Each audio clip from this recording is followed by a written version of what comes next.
Hello friends, welcome to my channel. आज हम discuss करेंगे बिजनेस स्टडीज़ के थर्ड चैप्टर में से सेकंड पार्ट के बारे में, that is business environment.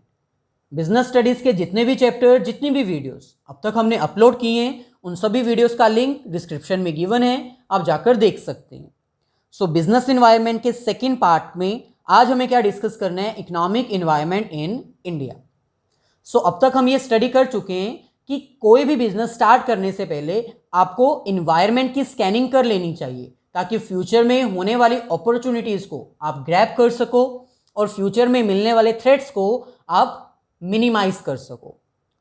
For the success of business we need to scan the environment. अपने बिजनेस को सक्सेसफुल करने के लिए हमें इन्वायरमेंट की स्कैनिंग कर लेनी चाहिए। अब हमें डिस्कस करना है economic environment in India. It means अगर आप अपना बिजनेस इंडिया में इस्टेब्लिश करना चाहते हो, इन दैट केस आपको कौन कौन से इन्वायरमेंट की स्कैनिंग करनी चाहिए, उसमें क्या इंक्लूड किया जाता है। Now for the establishment of business in India we need to scan economic environment of India which includes stage of development. First of all आपको ये स्कैन करना चाहिए कि कोई भी कंट्री कौन से स्टेज पर है, वो अंडर डेवलप्ड है, डेवलपिंग है या फिर डेवलप्ड है, ताकि उसके अकॉर्डिंग आप वहां पर अपना बिजनेस इस्टेब्लिश कर सको।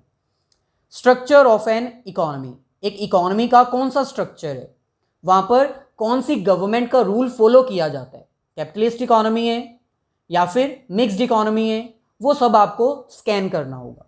Then economic policies of government, government की इकोनॉमिक पॉलिसीज कैसी हैं, उनकी टैक्स पॉलिसीज कैसी हैं, सब्सिडीज कैसे प्रोवाइड करते हैं, लाइसेंसिंग सिस्टम कैसे फॉलो किया जाता है, कैसे वहां पर इन्वेस्टमेंट करने के लिए आपको परमिशन लेनी होगी, वो सब आपको स्कैन करना पड़ेगा। Then last, infrastructure of an economy, एक इकोनॉमी का इंफ्रास्ट्रक्चर भी आपको देखना होगा, वहां पर कौन कौन सी डेवलपमेंट हो चुकी है और किस चीज़ की अवेलेबिलिटी वहां पर नहीं है। Connectivity, communication, road, rail lines, port, Airways, वो सब आपको चेक करना होगा। बेसिकली आज हमें इंडियन इन्वायरमेंट के बारे में डिस्कस करना है, ताकि अगर कोई पर्सन इंडिया में अपनी इन्वेस्टमेंट करना चाहता है तो वो डिसाइड कर सके कि उसको कैसे इन्वेस्टमेंट करनी है, क्या प्रोसीजर फॉलो करना है, कैसे उसको पूरे इन्वायरमेंट की स्कैनिंग करनी है। नेक्स्ट हमारे पास आता है major reforms in economic environment of India since 1991. India has been going on economic reforms.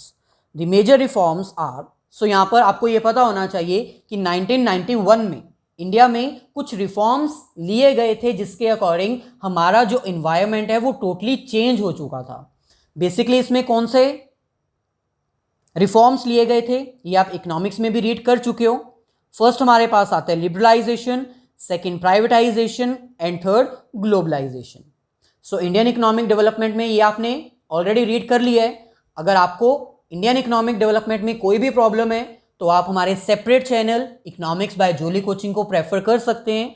Macro economics के सारे चैप्टर्स ऑलरेडी अपलोड कर दिए गए हैं, माइक्रो इकोनॉमिक्स रेगुलरली अपलोड की जा रही है और इंडियन इकोनॉमिक डेवलपमेंट के चैप्टर्स भी रेगुलरली अपलोड किए जा रहे हैं विद रिटन नोट्स।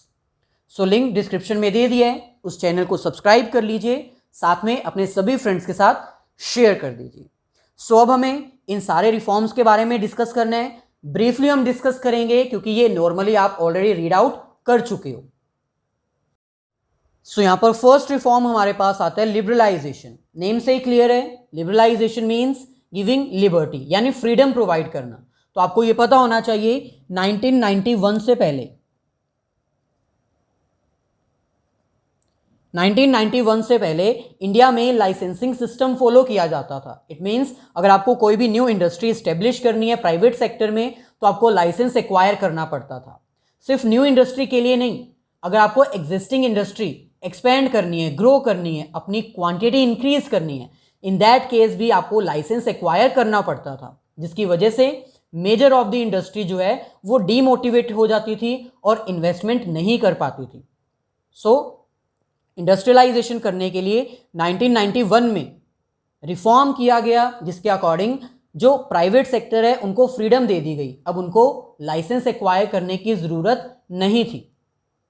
सेकंड हमारे पास आता है प्राइवेटाइजेशन। इसमें भी नेम से ही क्लियर है, प्राइवेटाइजेशन करना मींस प्राइवेट सेक्टर्स इनकरेज करना, जितने भी पब्लिक सेक्टर्स हैं उनको डिक्रीज करके प्राइवेट सेक्टर्स को इंक्रीज कर देना।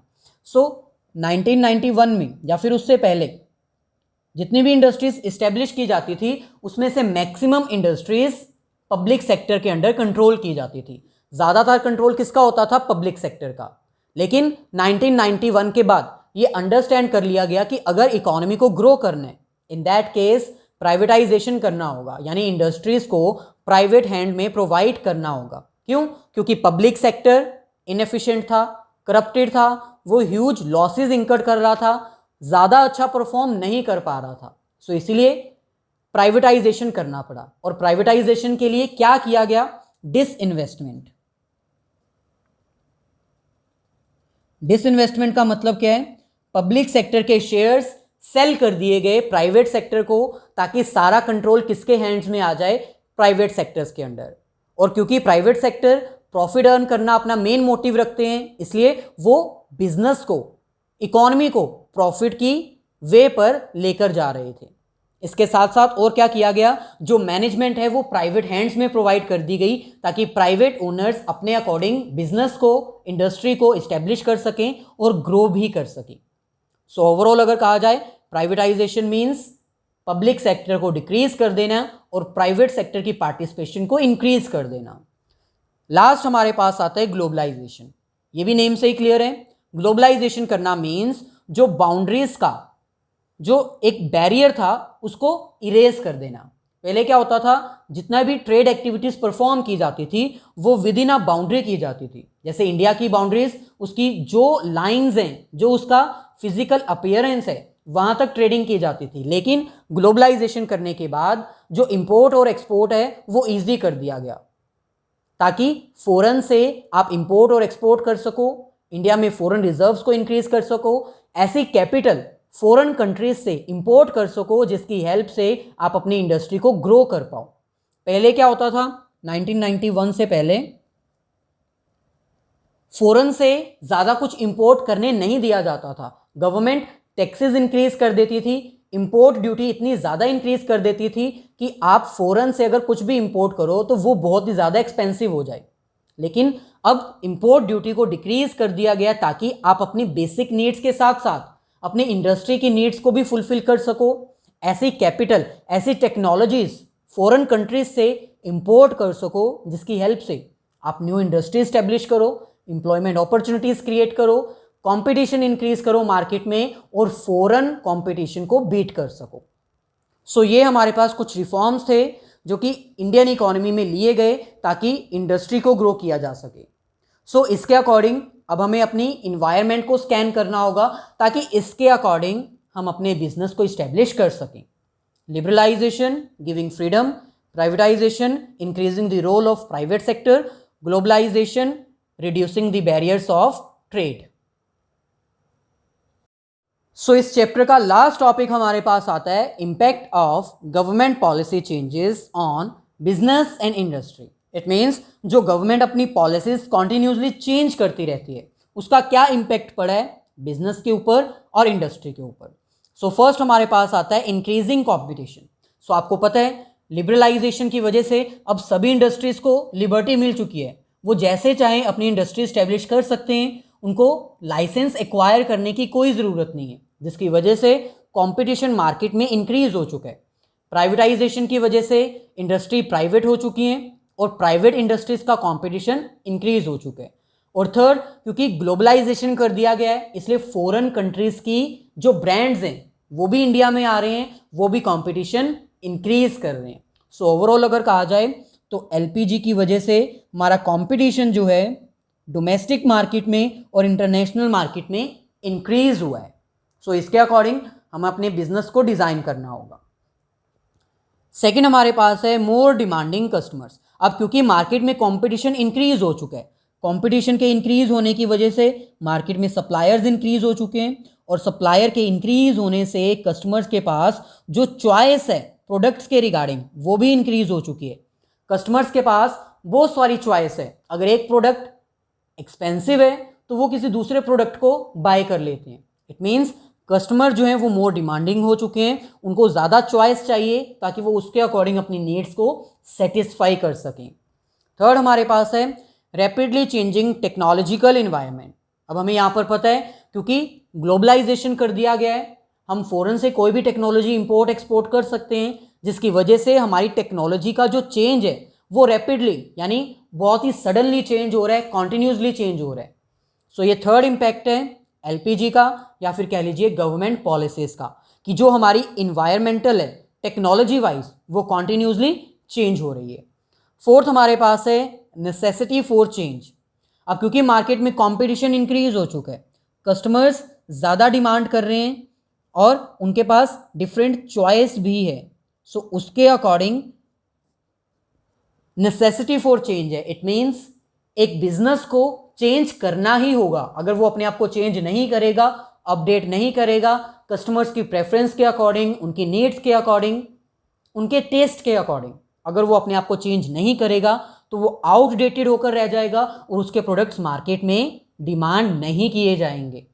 सो गवर्नमेंट की पॉलिसीज के चेंज होने का इम्पैक्ट क्या पड़ा? गवर्नमेंट की पॉलिसीज के चेंज होने के साथ साथ इन्वायरमेंट में जो चेंजेस आए हैं उसके अकॉर्डिंग बिजनेस को चेंज करना ही होगा। फिफ्थ हमारे पास है need for developing human resources. अब यहां पर यह भी अंडरस्टैंड करना होगा कि ह्यूमन बींग्स जो कि एक बिजनेस के एम्प्लॉयज हैं, वो एक बिजनेस के लिए एसेट्स हैं, उनको भी डेवलप करना होगा। इट मीन्स उनको ट्रेनिंग एंड डेवलपमेंट प्रोवाइड करनी होगी, उनको ऐसी ट्रेनिंग प्रोवाइड करनी होगी जिसके अकॉर्डिंग वो न्यू क्रिएशंस क्रिएट कर सकें, इनोवेटिव आइडियाज़ डेवलप कर सकें और उसके अकॉर्डिंग प्रोडक्ट्स डिज़ाइन करके मार्केट में रीब्रांडिंग करके उसको सेल कर सकें। सो यहाँ पर हमें कह रहे हैं कि गवर्नमेंट की पॉलिसीज चेंज होने का इम्पैक्ट क्या पड़ा है? ह्यूमन रिसोर्सेज की डेवलपमेंट हमें करनी ही होगी।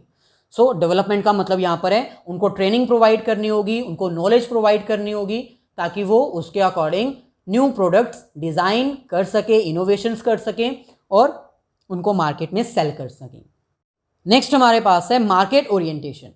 मार्केट ओरिएंटेशन में आपको ये अंडरस्टैंड करना होगा कि पहले क्या होता था, मार्केट जो है वो प्रोडक्ट ओरिएंटेशन होती थी, यानी एक बिजनेसमैन जो है वो प्रोडक्ट मैन्युफैक्चर करता था और वो प्रोडक्ट मार्केट में उसको सप्लाई करना होता था और कस्टमर को वही परचेज करना होता था, क्योंकि कस्टमर के पास दूसरी कोई ऑप्शन ही नहीं होती थी। लेकिन अब क्या है, मार्केट में कंज्यूमर के पास बहुत सारी ऑप्शंस हैं, इसलिए अब क्या हो चुकी है, मार्केट जो है वो मार्केट ओरिएंटेशन हो चुकी है, यानी कस्टमर्स को वो प्रोडक्ट सप्लाई करो जो उसकी रिक्वायरमेंट के अकॉर्डिंग बेस्ट है। पहले क्या किया जाता था, कस्टमर्स की नीड को अंडरस्टैंड नहीं किया जाता था, जो भी प्रोडक्ट एक प्रोड्यूसर प्रोड्यूस करता था वो फाइनली मार्केट में सेल कर दिया जाता था और कस्टमर को वही परचेज भी करना होता था। लेकिन अब मार्केट ओरिएंटेशन में पहले कस्टमर्स की नीड को आइडेंटिफाई किया जाता है, उसके अकॉर्डिंग प्रोडक्ट मैन्युफैक्चर किया जाता है, देन मार्केट में सप्लाई करने के बाद फाइनली कंज्यूमर उसको कंज्यूम करता है।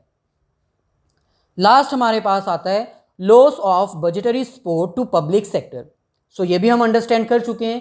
अब क्योंकि पब्लिक सेक्टर जो है वो प्रॉफिट अर्न नहीं कर पा रही थी, इनसफिशिएंट थी और लॉस में चल रही थी, इसलिए प्राइवेटाइजेशन कर दिया गया, यानी पब्लिक सेक्टर को जो सपोर्ट दिया जाता था, बजट प्रोवाइड किया जाता था, उनके लिए एक अमाउंट डिसाइड कर दी जाती थी, अब वो नहीं करते। अब पब्लिक सेक्टर को भी अपने अकॉर्डिंग डेवलपमेंट करनी होगी और अपनी सैलरीज जनरेट करनी होगी, अपना प्रॉफिट जनरेट करना होगा अपने आप को रन करने के लिए।